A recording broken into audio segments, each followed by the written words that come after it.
Milestone স্কুলের দুর্ঘটনার শিক্ষিকা মেহরিন চৌধুরী নিজের জীবন বাজি রেখে শিক্ষার্থীদের বাঁচিয়েছিলেন। কারো জীবন বাঁচাতে গিয়ে যদি নিজের জীবন বিপন্ন হওয়ার আশঙ্কা থাকে তখন করণীয় কি? নিজের জীবন দিয়ে হলেও কি অন্যকে বাঁচানোর শরীয়তের নির্দেশ? কাউকে আগুনে পড়ে যেতে দেখলে বা পানিতে ডুবে যেতে দেখলে বা কোনো বিপদে পড়ে যেতে দেখলে তাকে রক্ষা করার জন্য সামর্থ্য অনুযায়ী চেষ্টা করা আমাদের উপর অবশ্য কর্তব্য। যারা সুস্থ সবল আছেন, যাদের সুযোগ আছে, তারা বিপদে নিপতিত মানুষকে উদ্ধার করবার জন্য তাদের চেষ্টা করতে হবে, যেটা আজকাল আমাদেরকে করতে দেখা যায় না। আমাদেরকে অনেককে নির্বিকার দাঁড়িয়ে থাকতে দেখা যায়, ভিডিও ছবি তুলতে দেখা যায়। আমরা ন্যূনতম রিস্ক নিয়েও মানুষকে উদ্ধার করার চেষ্টা করি না, এমনকি রিস্ক ছাড়া থাকলেও অনেক সময় দেখা যায় যে আমরা নির্বিকার দাঁড়িয়ে থাকি। এটা খুবই দুর্ভাগ্যজনক একটি বিষয়। সামর্থ্য থাকলে সেটি আমাদের করা উচিত। যদি সামর্থ্য না থাকে, ব্যাপারটা এরকম হয় যে আমাদের সামর্থ্যের বাইরে, তাহলে সেটা আর ওয়াজিব থাকে না। সামর্থ্য না থাকলেও আমাদের অন্তত চেষ্টা, পরিকল্পনা, যাতে করে উদ্ধার তৎপরতা কোনোভাবে বাধাগ্রস্ত না হয়, সেই চেষ্টা আমাদের করা উচিত। অনেক সময় দেখা যায় আমরা উৎসুক জনতা রাস্তাঘাট বন্ধ করে সেটা দেখার, ছবি তোলার, ভিডিও তোলার জন্য আমরা চেষ্টা করি।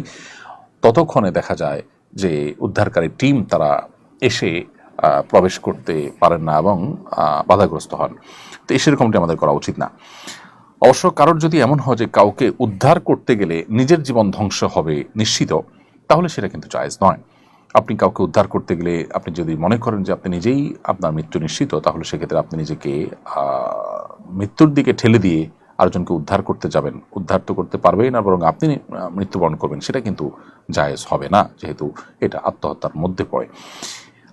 যদি কেউ উদ্ধার করলে উদ্ধার করতে পারেন, উদ্ধার করে নিজেও রক্ষা পেতে পারেন, সেরকম সম্ভাবনা থাকে এবং সেই সম্ভাবনার ভিত্তিতে তিনি চেষ্টা করেন, এরপর তিনি যদি মারা যান, তাহলে আল্লাহর কাছে তিনি বিপুল পরিমাণ সওয়াব লাভ করবেন, যেহেতু তিনি অন্যায় কিছু করেনি, বরং তিনি মানুষকে উদ্ধার করার জন্য নিজের জীবনকে রিস্কের মধ্যে ফেলেছেন।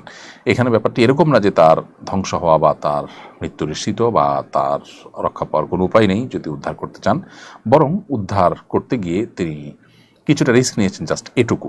তো এটুকু তো আমাদের করতেই হবে, সেটা শুধু জায়েজ নয়, বরং সেটা আমাদের জন্য বিপুল পরিমাণ সওয়াবের কারণ হতে পারে এবং আল্লাহ তাআলার কাছে এর জন্য প্রতিদান প্রাপ্ত হবেন তিনি।